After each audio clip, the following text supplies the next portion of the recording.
الحمد لله وكفى وسلام على عباده الذين اصطفى أما بعد فأعوذ بالله من الشيطان الرجيم بسم الله الرحمن الرحيم إنا أنزلناه في ليلة القدر وما أدراك ما ليلة القدر صدق الله العظيم. میرے نہایت معزز ساتھیوں اور بزرگان دین، اللہ رب العزت کا بے انتہا احسان و کرم ہے کہ اس نے ہمیں رمضان المبارک کی وہ ساعتیں، وہ گھڑیاں عطا فرمائی کہ جن کے لیے کئی مہینے پہلے اس کا انتظار کیا جاتا تھا. پورے سال کا خلاصہ اور نچوڑ رمضان المبارک کا مہینہ ہے، اور رمضان المبارک کا نچوڑ اور خلاصہ شب قدر. لیلۃ القدر کے فضیلت اور مناقب اور اس کے فضائل احادیث میں رسول اللہ صلی اللہ علیہ وسلم نے بے شمار بیان فرمائے، جن میں سے اکثر و بیشتر آپ حضرات کے سامنے جمعے کے سلسلے میں بھی بیان فرمائے گئے تھے. لیلۃ القدر کی رات اتنی بڑی ہے اور اس کی فضیلت اور اس کا ثواب اتنا زیادہ ہے کہ اس کے ثواب کو بتانے کے لیے قرآن میں ایک سورت کا نزول کر دیا. پوری سورت ہی اس کے تعلق سے اتار دی گئی. اب یاد رکھیں، جس رات کی فضیلت کو بتانے کے لیے، جس رات کے مقام کو بتانے کے لیے، جس رات میں عبادت کرنے کی ثواب کی مقدار کی زیادتی کو بتانے کے لیے خدا نے قرآن میں ایک سورت پوری نازل کر دی ہو، تو اس رات کی فضیلت کتنی زیادہ ہوگی، اس کا ثواب کتنا زیادہ ہوگا. قرآن میں اللہ نے سورہ قدر انا انزلناہ فی لیلۃ القدر یہ سورت نازل فرمائی، جس میں اللہ رب العزت فرماتے ہیں میرے بندو، ہم نے تمہیں لیلۃ القدر دی ہے. کیوں دی ہے؟ اس لیے کہ اس میں ہم نے قرآن جیسی مقدس کتاب کو اتارا ہے. یہ رات اتنی بابرکت ہے کہ قرآن جیسی کتاب، پاکیزہ کتاب، ہدایت والی کتاب، نورانی کتاب، حکمت والی کتاب، لوگوں کو اچھائی کی طرف بلانے والی کتاب، توحید کی طرف لے جانے والی کتاب، توحید کی دعوت دینے والی کتاب، شرکوں کو ختم کرنے والی کتاب، جس کو ہم اور آپ قرآن مجید، قرآن پاک، کلام پاک جانتے اور پہچانتے ہیں، اس رات میں اس کا نزول کیا گیا. قرآن جیسی مقدس کتاب جس رات میں نازل ہو، وہ رات کتنی بڑی اور کتنی فضیلت والی. رسول اللہ صلی اللہ علیہ وسلم کو یہ صدمہ ہوتا تھا، یہ رنج ہوتا تھا کہ پہلی قوموں کی عمریں بہت زیادہ ہوئی. اب ظاہر بات ہے جن کی عمریں زیادہ ہیں ان کی عبادت بھی زیادہ ہے. میری امت کی عمریں کم ہیں، میری امت کی عبادت کم ہو جائے گی. اس بات کو لے کر پیارے آقا صلی اللہ علیہ وسلم کو رنج اور غم ستاتا تھا. اللہ نے قرآن میں اس آیت کو، اس سورت کو نازل کر کر پیارے آقا صلی اللہ علیہ وسلم کے رنج کو دور کیا اور فرمایا اے نبی، رنج کرنے کی ضرورت نہیں، ہم آپ کی امت کو وہ رات عطا کرنے والے ہیں جو آج تک ہم نے کسی امت کو عطا نہیں کی. اور یہ رات کیسی ہے؟ اللہ فرمایا لیلۃ القدر خیر من الف شہر. خدا خود فرما رہا ہے کہ ہم نے 1000 مہینوں سے بڑھ کر اس رات کو بتایا ہے. کیا مطلب ظاہر ہے، جو انسان 1000 رات 1000 مہینے عبادت کرتا ہے، 1000 مہینے کرنے کے بعد اس کو جو ثواب مرتب ہوتا ہے، اس کو جو ثواب ملتا ہے، اس کو جو فضیلت ملتی ہے، اللہ رب العزت نے پیارے آقا صلی اللہ علیہ وسلم کی امت پر کتنا رحم فرمایا، کتنی شفقت فرمائی کہ گفٹ کے طور پر فرما دیا اے امت محمدیہ، تمہیں گھبرانے کی ضرورت نہیں ہے، تمہیں رنج کرنے کی ضرورت نہیں ہے. تم یہ سوچ رہے ہو پہلی امتوں کی عمریں اتنی ہوتی تھی، 100 سال ہوتی تھی، 500 سال ہوتی تھی، 1000 سال ہوتی تھی، ان کی عبادتیں زیادہ ہوگی. نہیں، میں تم کو وہ راتیں عطا کر رہا ہوں، تم کو وہ شب قدر عطا کر رہا ہوں. میری عزت کی قسم، میرے جلال کی قسم، میرے علوم شان کی قسم، تم نے اگر اس رات میں عبادت کر لی ہے، تمہیں 1000 راتوں کی برابر ثواب عطا کر دیا جائے گا. اس رات میں عبادت کرنے کا ایک عبادت ہو رہی ہے اور اس کا ثواب 1000 راتوں سے بڑھ کر بتایا جا رہا ہے.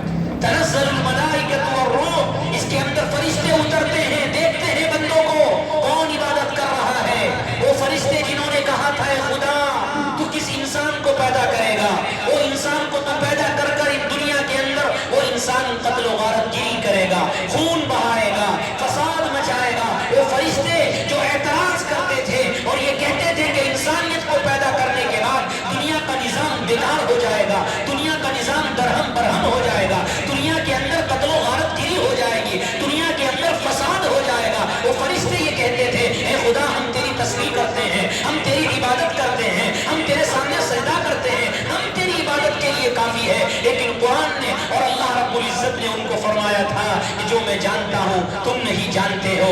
اب وہ فرشتے جو اس وقت میں خدا کو کہتے تھے اے خدا تو کیا کرے گا ایسے انسان کو پیدا کر کے، آج وہ فرشتوں فخر کے طور پر اپنے بندوں کو دیکھتے ہیں اور اللہ کو جا کے بولتے ہیں اے اللہ تیرے وہ بندے ہیں جو اپنی قربانی دے کر آئے ہیں، اپنے بال بچوں کو چھوڑ کر آئے ہیں، اپنے وقتوں کو خرچ کر کے آئے ہیں، اپنی خواہشات کو چھوڑ کر آئے ہیں، اپنے سب کچھ چھوڑ کر تجھے منانے آ چکے ہیں، تیری عبادت کرنے آ چکے ہیں، تیرا حکم سننے آ چکے ہیں، تیرا قرآن سننے آ چکے ہیں۔ اللہ فرماتا ہے فرشتوں تم تو یہ کہتے تھے کہ یہ فساد مچائے گے، دیکھو میرے پیارے بندوں کو، دیکھو میرے پیارے بندوں کو، میرے حکم پر وہ آج میرے گھر میں جمع ہے، میرے حکم پر آج وہ لیلۃ القدر کی فضیلت کو حاصل کرنے کے لیے جمع ہے، آج وہ مجھے راضی کرنے کے لیے، آج وہ مجھے خوش کرنے کے لیے میرے گھر میں جمع ہے۔ یہ رسول اللہ صلی اللہ علیہ وسلم نے ارشاد فرما دیا جو انسان اس رات میں قیام کرے گا،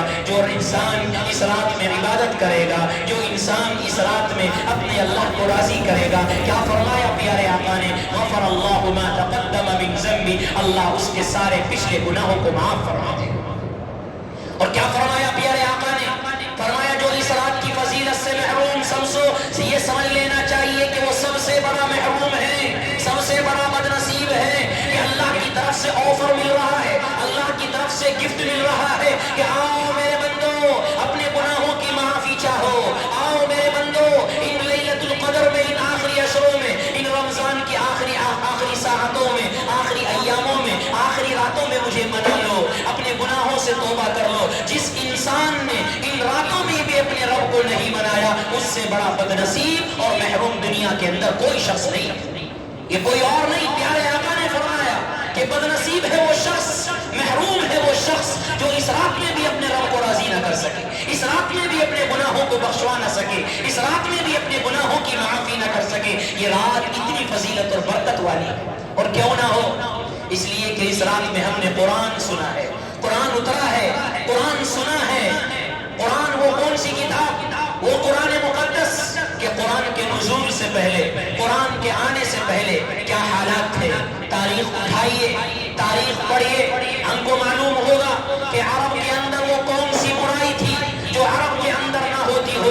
وہاں پر اتحاد نہیں، وہاں پر اختلاف، انتشار، فساد، قتل و غارت گری، یہاں تک کہ زناکاری، یہاں تک کہ زندہ بچیوں کو زمین کے اندر دفنا دیا جاتا تھا۔ ایسے وقت میں جب وہاں پر ہر برائی عام ہو جاتی تھی، ہر برائی کا جنم وہاں سے ہوتا تھا، ایسے وقت میں اللہ رب العزت نے قرآن کریم کو نازل کیا، اور قرآن کریم کے نازل ہونے کے بعد لوگوں کے احوال بدل گئے، لوگوں کا دماغ بدل گیا، لوگوں کی دل کی کایا بدل گئی، اور لوگوں نے ایمان کو قبول کر لیا، لوگوں نے اسلام کو قبول کر لیا۔ وہ لوگ جو آپس میں اختلاف کرتے تھے ان میں محبتیں پیدا کروا دی، وہ لوگ جو شراب کے عادی تھے ان کی شراب چھڑوا دی، وہ لوگ جو زنا کے اندر مبتلا تھے ان کا زنا چھڑوا دیا، وہ لوگ جو اور گناہوں کے اندر مبتلا تھے، قرآن کے نازل ہونے کے بعد، قرآن کے آنے کے بعد وہ تمام چیزیں ختم ہو گئی، اور قرآن نے درس دے دیا ہے لوگوں آؤ، اگر تمہیں کامیابی چاہیے، تمہیں کامیابی چاہیے، تمہیں دنیا اور آخرت کے اندر کامیاب ہونا ہے تو تمہیں قرآن کے مطابق عمل کرنا ہوگا،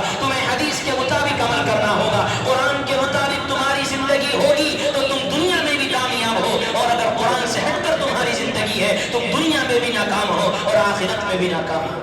یہ وہ قرآن ہے، یہ وہ قرآن ہے جس کے فضائل حدیث میں بے شمار، جس کے بارے میں پیارے آقا نے فرمایا ایک لفظ پڑھنے والے کو 10 نے کیا، ایک لفظ پڑھنے والے کو، ایک حروف پڑھنے والے کو، اور فرمایا مثال دے کر الف لام میم، یہ 3 حروف ہیں، ایک نہیں، الف الگ، لام الگ، میم الگ۔ معلوم یہ ہوا جو انسان اپنی زبان سے الف لام میم پڑھتا ہے، الف لام میم کہنے سے اس پر 30 نیکی عطا کر دی جاتی ہے۔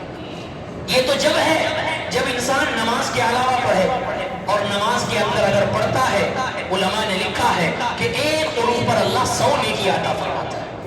بغیر نماز کے پڑھیں گے تو ایک حروف پر 10 نیکیاں ہیں، نماز کے اندر تلاوت کر رہے ہیں ایک حروف پر 100 نیکیاں ہیں۔ الف لام میم بغیر نماز کے ہم نے پڑھا 30 نیکیاں حاصل ہو گئی، اسی الف لام میم کو ہم نے نماز کے اندر پڑھا ہے تو ہمیں 300 نیکیاں حاصل ہو گئی۔ اتنا بڑا قرآن، اتنی فضیلت والا قرآن، جس بارے میں رسول اللہ صلی اللہ علیہ وسلم نے ارشاد فرمایا کل قیامت کا دن ہوگا، کہا جائے گا قرآن والوں کو، قرآن پڑھنے والے کو کہ قرآن پڑھتا جا، قرآن پڑھتا جا، اپنے درجوں پہ چڑھتا جا، قرآن پڑھتا جا، جنت کے محلوں پہ چڑھتا جا، جہاں قرآن کا آخری لفظ ہوگا وہی تیرا محل ہے، وہی تیری جنت ہے، وہی تیرا مقام ہے۔ اتنی بڑی فضیلت قرآن مقدس کی ہے، اور اس سے بڑی فضیلت اور کیا ہوگی کہ قرآن پڑھنے والا کل قیامت کے دن 10 ایسے آدمیوں کو جہنم سے آزادی دلائے گا جن کے جہنم میں جانے کا اعلان ہو چکا ہے، جہنم میں جانے کا اعلان ان کا ہو چکا ہے۔ 10 ایسے آدمیوں کو جہنم سے آزاد کرا کر قرآن جیسی وہ مقدس کتاب ہے جو 10 آدمیوں کو جہنم سے نکل کر جنت کے اندر داخل کرے گی۔ قرآن جیسی وہ کتاب جو سفارش کرے گی اور کہے گی اے میرے رب یہ مجھے پڑھا کرتا تھا۔ قرآن جیسی وہ کتاب جو قبر کے اندر بھی ہے، روشنی پیدا کرے گی۔ انسان سوچے گا یہ روشنی کہاں سے آ رہی ہے، یہ روشنی کس چیز کی ہے؟ اللہ زبان حال سے اس کو فرمائیں گے اور وہ کہے گی میں قرآن ہوں، قرآن جس کو تو تلاوت کیا کرتا تھا، جس کو تو پڑھا کرتا تھا، جس کو اپنی زبان سے، میٹھی زبان سے، بہترین انداز میں تجوید کی رعایت کرتے ہوئے تو پڑھا کرتا تھا، شاندار تلاوت کرتا تھا، اپنے اعتبار سے تو پڑھنے کی کوشش کرتا تھا۔ آج میں نور بن کر، روشنی بن کر تیرے پاس کھڑی ہو گئی، تجھے کوئی ٹچ کرنے والا نہیں، آج تیرے یہ جنت کی ہوائیں۔ یہ قرآن دنیا میں بھی عزتیں دیتا ہے، یہ قرآن آخرت میں بھی عزتیں دے گا۔ قرآن کو چھوڑے بغیر عزت نہیں مل سکتی، قرآن کا دامن پکڑے گے تو عزتیں ملے گی، قرآن کا دامن چھوڑو گے تو ذلتیں ملیں گی۔ قرآن نے ہمیں عزت دی ہے، اسلام نے ہمیں عزت دی ہے، اسلام کو چھوڑ کر عزتیں حاصل ہونے والی نہیں ہے۔ کپڑوں میں عزتیں نہیں ہیں، عہدوں میں عزتیں نہیں ہیں، دولتوں میں عزتیں نہیں ہیں، کپڑے اور مکانوں میں عزتیں نہیں ہیں، کوٹھیوں میں عزتیں نہیں ہیں۔ عزتیں ہیں تو قرآن کے عمل کرنے پر ہے، عزتیں ہیں تو اسلام پر عمل کرنے پر ہے، عزتیں ہیں تو قرآن کے حکم کے مطابق چلنے پر ہے۔ اور کون سا قرآن؟ یہ وہ قرآن ہے جس نے دنیا کے اندر انقلاب پیدا کر دیا۔ دنیا کے اندر کوئی تاریخ میں لکھا ہے، تاریخ میں پڑھا ہے، اتنی کتابیں آئی، آج بھی 1 مرتبہ پڑھتا ہے، 2 مرتبہ پڑھتا ہے، بور ہو جاتا ہے، چھوڑو پڑھ لیا، سن لیا۔ قرآن جیسی مقدس کتاب کو دیکھیے 1400 سال سے پڑھی جا رہی ہے، نمازوں کے اندر پڑھی جاتی ہے، فرض کے اندر آواز کے ساتھ پڑھی جاتی ہے، نوافل سنتوں میں ہر انسان اس کو پڑھتا ہے۔ 1400 سال سے قرآن جیسی کتاب پڑھی جا رہی ہے، سنی جا رہی ہے، لیکن ہر مرتبہ سننے کا مزہ ہی الگ ہے، ہر مرتبہ سننے کا مزہ ہی الگ ہے۔ ہر رمضان میں قرآن سنا جاتا ہے، ہر رمضان میں تراویح ہوتی ہے، پورا قرآن سنا جاتا ہے، لیکن ہر رمضان کا مزہ ہی الگ ہے، ہر رکعت کا مزہ ہی الگ ہے، ہر نماز کا مزہ ہی الگ ہے۔ دنیا کی کسی کتاب کو سنتا ہے آدمی، 1-2 مرتبہ سن کر بور ہو جاتا ہے۔ قرآن وہ واحد کتاب ہے، یہ اس کا کرشمہ ہے، یہ اس کا معجزہ ہے کہ یہ خدا کا کلام ہے، اس سے کوئی انسان بور نہیں ہو سکتا۔ جتنا سنے گا اتنا اس کو مزہ آئے گا، جتنا سنے گا اتنا اس کو لطف آئے گا، جتنا سنے گا اتنا اس کی زندگی کے اندر انقلاب پیدا ہوگا۔ اور یہ وہ قرآن ہے، یہ وہ قرآن ہے جو کانوں پر بعد میں دلوں پر اثر پہلے کرتا ہے۔ کیا کہا؟ کانوں پر بعد میں دلوں پر اثر پہلے کرتا ہے۔ تاریخ اٹھائیے، دنیا کی وہ کون سی کتاب ہے کہ جس کو پڑھنے کے بعد کسی نے اسلام قبول کیا ہو؟ دنیا کی واحد کتاب قرآن ہے کہ لوگوں نے اس کو پڑھنے کے بعد ان کے دلوں کے اندر ایمان داخل ہو گیا، ان کے دلوں کے اندر ایمان آ گیا۔ تاریخ پڑھیے صحابہ کی، حضرت عمر رضی اللہ تعالیٰ عنہ کی تاریخ پڑھیے، رسول اللہ صلی اللہ علیہ وسلم کو قتل کرنے جا رہے ہیں، اسلام کے سخت دشمن، مسلمانوں کے سخت دشمن اور پیارے آقا کے دشمن، اس وقت ان کے اوپر ایک قسم کا انقلاب اور ایک قسم کا جوش کہ پیارے آقا کو قتل کرنا ہے۔ قتل کرنے کے لیے ہاتھ میں تلوار لے کر جا رہے ہیں۔ پوچھنے والے پوچھتے ہیں ابو نعیم، اے عمر کہاں جا رہے ہو؟ کہ پیارے آقا کے نبی علیہ السلام جو ہے اپنے آپ کو نبی کہتے ہیں، ان کو قتل کرنے جا رہا ہوں۔ سنا ہے وہ کوئی قرآن کہتے ہیں، سنا ہے وہ کوئی کلام پاک پڑھتے ہیں، لوگ ان کے دیوانے ہو رہے ہیں، لوگ ان کا قرآن سن کر ایمان کے اندر آ رہے ہیں، لوگ ان کی زبان سے تلاوت سن کر اسلام کے اندر داخل ہو رہے ہیں۔ میں تو اسلام کا دشمن ہوں، میں تو مسلمانوں کا دشمن ہوں، آج ان کا خاتمہ کرنے جا رہا ہوں۔ ان صحابی نے فرمایا پہلے اپنے گھر میں تو جاؤ، پہلے اپنے گھر میں جاؤ، اپنے گھر میں تمہاری بہن تلاوت کر رہی ہے، وہ مسلمان ہو چکی ہے، وہ مومن ہے، وہ قرآن پڑھ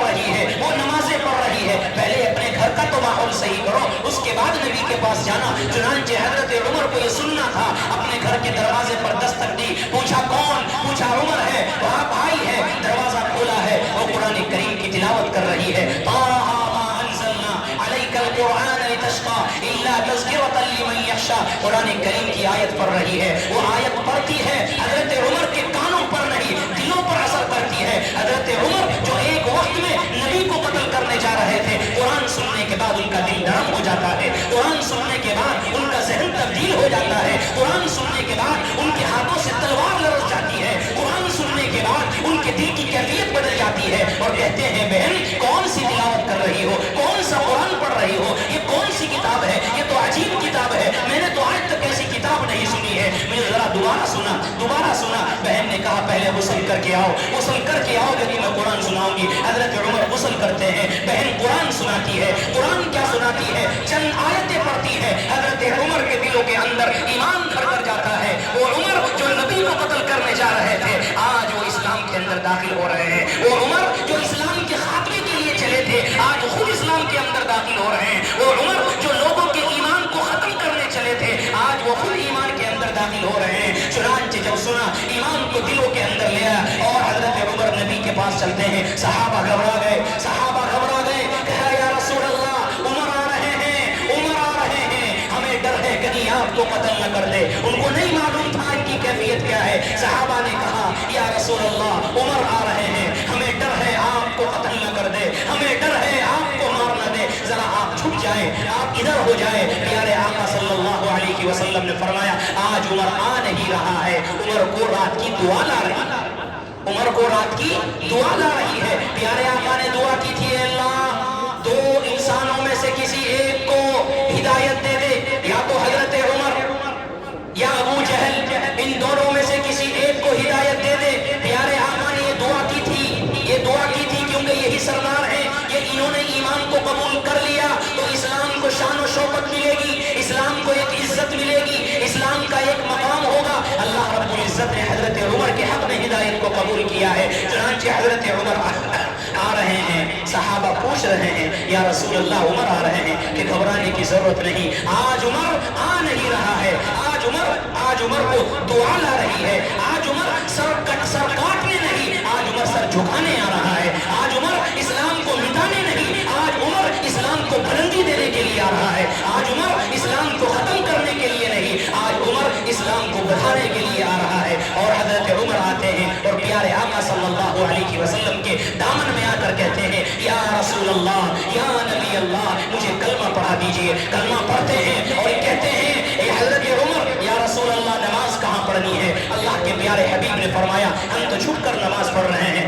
ابھی چھپ کر نماز پڑھی جا رہی ہے. حضرت عمر کھڑے ہوتے ہیں, ہاتھ میں تلوار لیتے ہیں اور کہتے ہیں کھڑے ہو جاؤ میرے ساتھ, کھڑے ہو جاؤ. چنانچہ پیارے آقا صلی اللہ علیہ وسلم کھڑے ہو جاتے ہیں, حضرت طلحہ کھڑے ہو جاتے ہیں, حضرت عثمان کھڑے ہو جاتے ہیں اور حضرت عمر کہتے ہیں آج تلوار ہاتھ میں لے کر میں چلوں گا, آج مکہ کے دروازہ میں کھولوں گا. آج کون ہے جس کی ماں نے اپنے بیٹے کو دودھ پلایا ہے جو آج عمر کو کھلم کھلا نماز پڑھنے سے روک دے. چنانچہ حضرت عمر ہاتھ میں تلوار ہے, پیچھے صحابہ ہے, ہاتھ میں تلوار ہے, برابر میں پیارے آقا چل رہے ہیں اور اعلان کرتے ہیں عمر اے ابو جہل, اے عتبہ, اے شیبہ, تم تو اپنے آپ کو بہادر کہتے ہو, تم تو اپنے آپ کو نہ جانے طاقتور کہتے ہو, تم نماز پڑھنے سے روکتے ہو. آج عمر آ چکا ہے, آؤ کس کی ماں نے کس کے بچے کو دودھ پلایا ہے, اپنے بچے کو دودھ پلایا ہے, وہ حضرت عمر کو نماز پڑھنے سے روکے, وہ مسلمانوں کو نماز پڑھنے سے روکے, وہ مسلمانوں کو کھلم کھلا سجدہ کرنے سے روکے. حضرت عمر پکار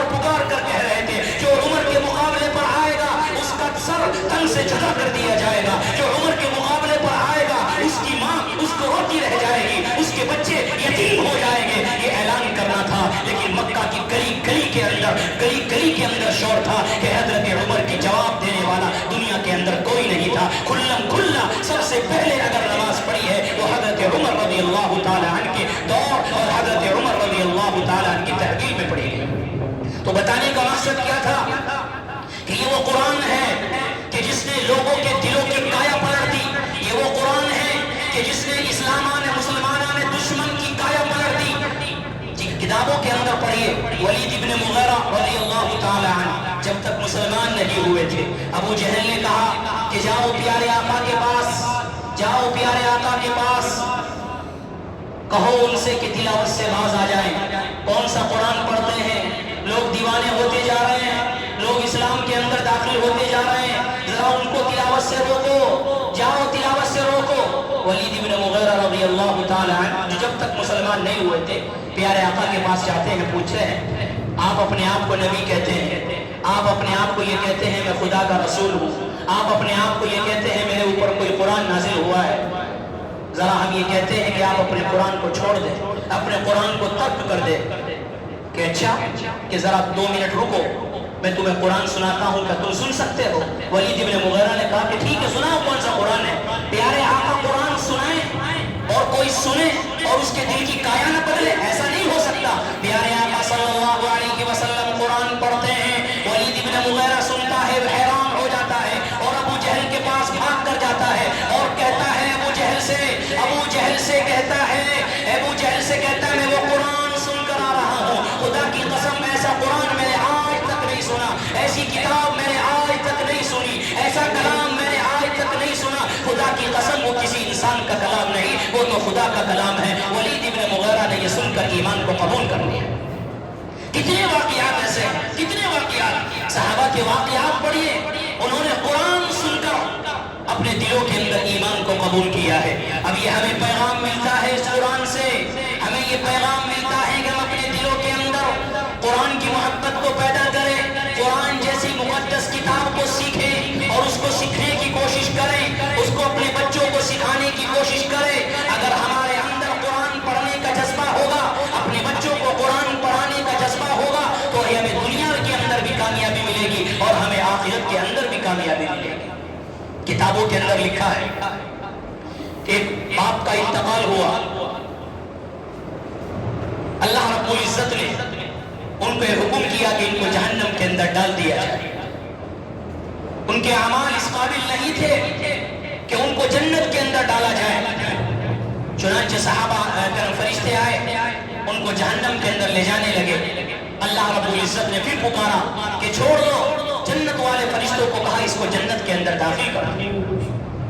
فرشتے حیران ہوئے، یا اللہ ابھی تو آپ کا حکم تھا کہ اس کو جہنم کے اندر ڈال دو، ابھی تو آپ کا حکم تھا اس کو جہنم کے اندر ڈال دو، اور ابھی آپ کا حکم ہوا کہ جنت کے اندر لے جاؤ، کیا ماجرا ہے، کیا وجہ ہے؟ اللہ رب العزت فرماتے ہیں کہ وجہ یہ ہے کہ یقیناً اس کے اعمال اس قابل نہیں کہ جنت میں جائیں، یقیناً اس کے اعمال اس قابل نہیں کہ اس کو جنت کے دروازے میں یا جنت کے محلات عطا کیے جائیں، اس قابل نہیں ہے۔ لیکن یاد رکھیں، جب اس کا انتقال ہوا، اس کا ایک چھوٹا بچہ ہے، وہ چھوٹا بچہ مکتب کے اندر گیا ہے اور اس نے اپنی ننھی زبان سے، اپنی پیاری زبان سے بسم اللہ الرحمن الرحیم کہا ہے۔ میری رحمت جوش میں آئی کہ جس کا معصوم بچہ مجھے رحمان پکارتا ہو، جس کا معصوم بچہ مجھے رحیم کہہ کر پکارتا ہو، میں اس کے والد کو جہنم کے اندر کیسے داخل کر دوں؟ میری رحمت جوش میں آئی کہ بڑے اس کے آپ کے اعمال اچھے نہیں ہیں، اس کے اعمال اچھے نہیں ہیں، لیکن اس کا بچہ قرآن پڑھ رہا ہے، اس کا بچہ مکتب کے اندر بسم اللہ پڑھ رہا ہے، اس کا بچہ اپنی زبان سے، اپنی ننھی زبان سے، اپنی معصومیت والی زبان سے مجھے رحمان کہہ رہا ہے، مجھے رحیم کہہ رہا ہے، میری رحمت جوش میں آتی ہے اور میں اس کو جہنم کی بجائے اس کے لیے جنت کا فیصلہ کر دیتا ہوں۔ تو یہ وہ قرآن ہے، یہ وہ قرآن ہے جو دنیا کے اندر بھی ہمیں عزتیں نوازتا ہے اور آخرت کے اندر بھی ہمیں عزتوں سے نوازے گا۔ لہٰذا یہ لیلۃ القدر کا پیغام کہ اپنی زندگیوں کے اندر انقلاب پیدا کرے، اپنی زندگیوں کے اندر انقلاب پیدا کرے، قرآن کی تعلیم اپنے اندر پیدا کرے، اور لیلۃ القدر کا یہ پیغام ہمیں ملتا ہے کہ اپنے دلوں کے اندر خوف خدا پیدا کرے، اپنے دلوں کے اندر خوف خدا پیدا کرے۔ کیوں؟ اس لیے کہ رمضان کا پیغام کیا ہے، لیلۃ القدر کا پیغام کیا ہے، شب قدر کا پیغام کیا ہے، آخری عشرے کا پیغام کیا ہے؟ ایک ہے، وہ کیا ہے؟ وہ ہے تقویٰ۔ رمضان کا مقصد کیا ہے؟ کیا فرمایا قرآن میں اللہ رب العزت نے کہ میں نے روزے فرض کیے، کیوں؟ لعلکم تتقون، تاکہ تم تقویٰ اختیار کرو، تمہارے اندر پرہیزگاری آ جائے، تم اپنے آپ کو گناہوں سے بچا سکو، تم اپنے آپ کو خواہشات نفسانی سے بچا سکو۔ اصل وہی ہے، یہ مقصد رمضان کے روزوں کا مقصد یہ ہے، آخری عشرے کا مقصد یہ یہ ہے, لیلۃ القدر کا مقصد یہ ہے. تو لیلۃ القدر کا یہ پیغام ہمیں ملتا ہے کہ اپنے دلوں کے اندر خوف خدا پیدا کرے. اگر خوف خدا نہیں تو ہم گناہ سے نہیں بچ سکتے. اصل مسئلہ گناہ سے بچنے کا ہے, اصل مسئلہ گناہ سے اپنے آپ کو بچانے کا ہے. آپ کو بہت دور انسان تہجد گزار مل جائیں گے, نمازی مل جائیں گے, تلاوت قرآن والے مل جائیں گے, سب مل جائیں گے, لیکن اگر نہیں ملتے تو ملتے ہیں کون؟ جو اپنے آپ کو گناہوں سے نہیں بچاتے. اصل مسئلہ ہے اپنے آپ کو گناہوں سے بچانا, اصل مسئلہ ہے اپنے آپ کے اندر تقویٰ پیدا کرنا, اصل مسئلہ ہے اپنے آپ کو گناہوں سے بچانا, اصل مسئلہ ہے اپنے دلوں کے اندر اللہ کا خوف پیدا کرے. جب تک خوف خدا نہیں ہوگا اس وقت تک انسان کی زندگی کے اندر انقلاب پیدا نہیں ہوگا. آپ واقعات پڑھیے, معلوم ہوگا کیسے کیسا خوف خدا تھا. خوف خدا ہوتا تو ڈرتے تھے انسان, ڈرتے تھے. اس ڈر کی وجہ سے اللہ نے ان کو وہ مقام دیا ہے, وہ عزت دی ہے کہ دنیا آج ان کو پڑھتی ہے, ان کو سنتی ہے. صحابہ کے اندر کیا ڈر تھا, کیا خوف تھا. حضرت عمر جلیل القدر صحابی حضرت حنظلہ سے کہتے ہیں, حنظلہ مجھے بتاؤ ذرا, کہیں میرا پیارے آقا نے منافقوں کی فہرست تجھے بتائی ہے, پیارے آقا نے منافقوں کا نام تجھے بتایا ہے, کہیں عمر کا نام تو منافقوں میں نہیں ہے. کون کہہ رہے ہیں؟ حضرت عمر کہہ رہے ہیں کہ کہیں عمر کا نام منافقوں میں تو نہیں ہے. حضرت ابو بکر صدیق رضی اللہ تعالی عنہ, جن کو جنت کی ضمانتیں مل چکی ہے, جن کو عشرہ مبشرہ کے اندر داخل کیا جا چکا ہے, وہ کیا کہتے ہیں؟ کاش میں کسی جسم کا بال ہوتا, کاش میں کوئی درخت کا پتا ہوتا. کیا کہتے ہیں کہ کوئی درخت کا پتا ہوتا کہ کل کو میرے سے کوئی حساب و کتاب نہ ہوتا. صحابہ اکرام نیکیاں کر کے ڈرتے تھے. آج ہمارا حال یہ ہے کہ گناہ پر گناہ کرتے ہیں پھر بھی ہمارے دلوں کے اندر خوف خدا نہیں. یہ رمضان ہمارے دلوں کے اندر خوف پیدا کرنے کے لیے ہے, یہ رمضان ہمارے اندر تقویٰ پیدا کرنے کے لیے ہے, یہ رمضان ہمارے دلوں کے اندر ہمارے دلوں کے احوال کو بدلنے کے لیے ہے, یہ رمضان ہمارے دلوں کے اندر انقلاب پیدا کرنے کے لیے ہے. رمضان آیا چلا جائے گا, چند دن ہے چلا جائے گا, لیکن کیا پیغام لے کر جا رہا ہے؟ یہ لیلۃ القدر کیا پیغام لے کر جا رہی ہے وہ ہمیں سوچنا ہے. وہ کیا ہے؟ وہ ہے تقویٰ, وہ ہے خوف. جب تک دلوں کے اندر خوف خدا پیدا نہیں ہوگا انسان کامیاب نہیں ہو سکتا. جب تک دلوں کے اندر خوف خدا پیدا نہیں ہوگا انسان گناہوں سے نہیں بچ سکتا. گناہوں سے اپنے آپ کو بچانا ہے, اللہ کا مقرب بننا ہے, اللہ کا قریب بننا ہے, تو ضروری ہے ہمارے دلوں کے اندر خوف خدا پیدا ہو, ہمارے دلوں کے اندر اللہ کی خشیت پیدا ہو. اگر ہمارے دلوں کے اندر خوف خدا پیدا ہو گیا تو یقین جانے ہماری دنیا بھی کامیاب ہے اور ہماری آخرت بھی کامیاب ہے. قرآن کو چھوڑے بغیر چھوڑ کر ہمارا کام چلنے والا نہیں ہے. دلوں سے ہم خدا کی محبت کو مٹا دے تو کام چلنے والا نہیں ہے. دلوں سے نبی کی محبت کو ختم کر دے تو کام چلنے والا نہیں ہے. دلوں سے اسلام کی محبت کو ختم کر دے تو کام چلنے والا نہیں ہے. اس دنیا کا نظام اور اپنے آپ کو مقبول اگر کرانا ہے تو اللہ کی محبت بھی دلوں کے اندر لانی ہے اور پیارے آقا صلی اللہ علیہ وسلم کی محبت بھی لانی ہے اور ان کی اطاعت اور فرما برداری کرنی ہے. صحابہ اکرام پیارے آقا صلی اللہ علیہ وسلم کا حکم سنتے تھے, فوراً اس پر عمل کیا کرتے تھے. اللہ کے پیارے حبیب صلی اللہ علیہ وسلم نے حضرت ابو بکر سے کہا تھا, ابو بکر ہجرت کرنے کا موقع ہے, کون سی رات میں ہجرت کرنی پڑ جائے نہ معلوم, تیار رہنا. کیا فرمایا تھا؟ تیار رہنا, ہجرت کرنی ہے, نہ جانے کون سی رات میں ہمیں ہجرت کرنی پڑ جائے.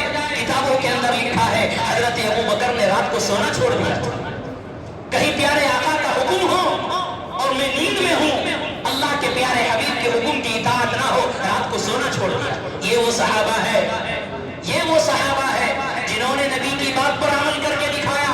پیارے آقا تشریف فرما ہے, صحابہ آ رہے ہیں آپ کی مجلس میں, آپ نے کہا جو جہاں ہے وہیں پر بیٹھ جائے. کیا اعلان کیا؟ جو جہاں ہے وہیں پر بیٹھ جائے. ایک صحابی ایک پیڑی کے اوپر پیر تھا, ایک پیڑی کے نیچے تھا, جیسے ہی حکم سنا فوراً وہیں پر بیٹھ گئے. ایک قدم آگے ایک قدم پیچھے. مجلس ختم ہوئی تو دیکھا وہ صحابی الگ انداز میں بیٹھے ہیں. پوچھا تم اس انداز میں کیوں بیٹھے ہو؟ تمہارا ایک قدم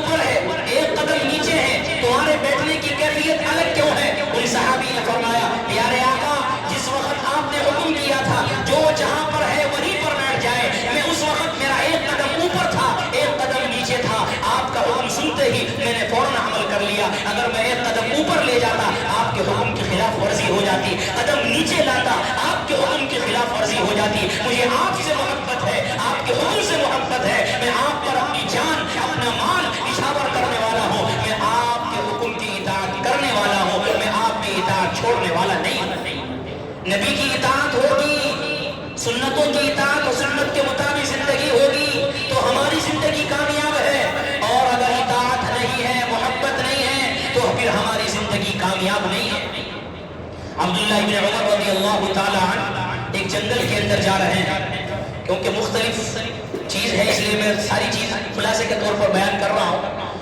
حضرت عبداللہ ابن عمر رضی اللہ تعالی عنہ جنگل کے اندر ہے.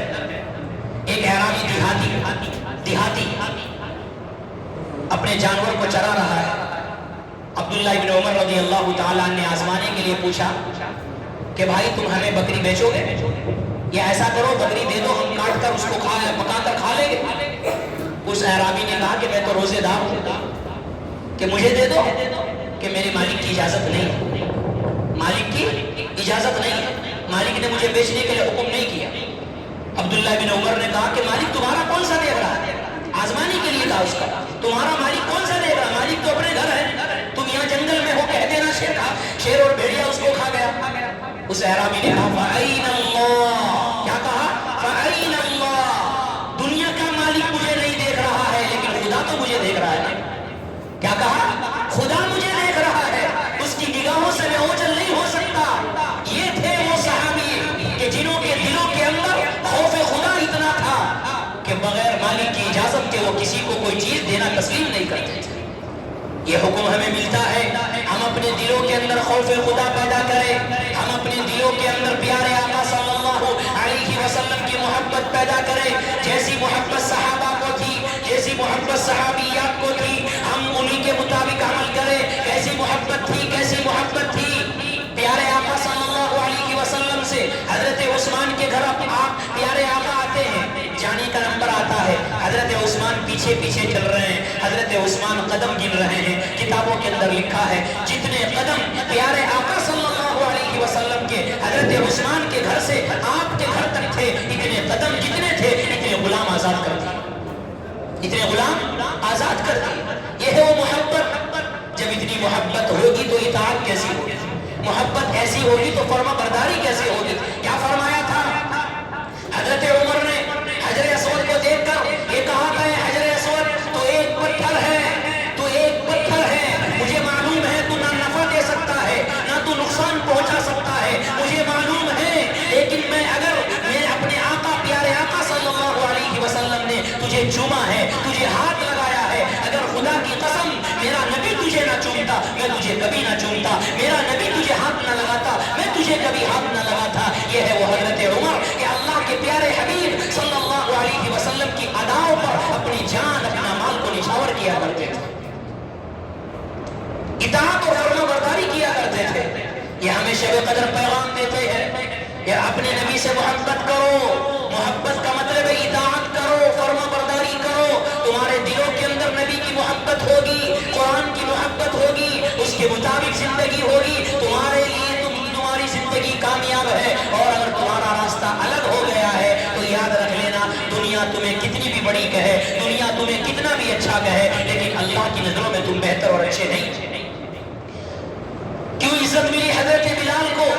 اسلام پر عمل کرنے سے عزتیں ملی ہے. کون جانتا تھا حضرت بلال رہنے والے حبشہ کے ہیں، رنگ کے اعتبار سے بھی کالے ہیں، خاندان بھی کوئی اعلیٰ نہیں ہے اور ایک غلام کی حیثیت ہے، لیکن اسلام قبول کیا ہے، اسلام کو مانا ہے، پیارے آقا سے محبت کی ہے. میرے آقا نے مؤذن مدینہ بنا دیا، مؤذن رسول ان کو بنا دیا ہے اور کہا کہ اے بلال تم اذان دیا کرو. اور مزید یہ فرمایا ہے بلال کون سا عمل کرتے ہو، کون سا عمل کرتے ہو کہ جنت کے اندر تمہارے چلنے کی آواز میں نے سنی. یاد رکھنا چاہیے ہمارا یہ پیغام ہے اور یہاں سے شب قدر کا پیغام ہے. اللہ نے جو عزتیں جو چیز دی ہے اسلام پر عمل کرنے سے، اسلام کو چھوڑے بغیر ہمیں کچھ حاصل نہیں. اسلام کا مطلب قرآن، اسلام کا مطلب نبی، اسلام کا مطلب شریعت، اسلام کا مطلب نبی کی اطاعت. نبی کی اطاعت ہوگی، نبی کی محبت ہوگی، قرآن پر عمل ہوگا، ہماری زندگی کامیاب ہوگی. اس کے بغیر زندگی کامیاب نہیں ہے.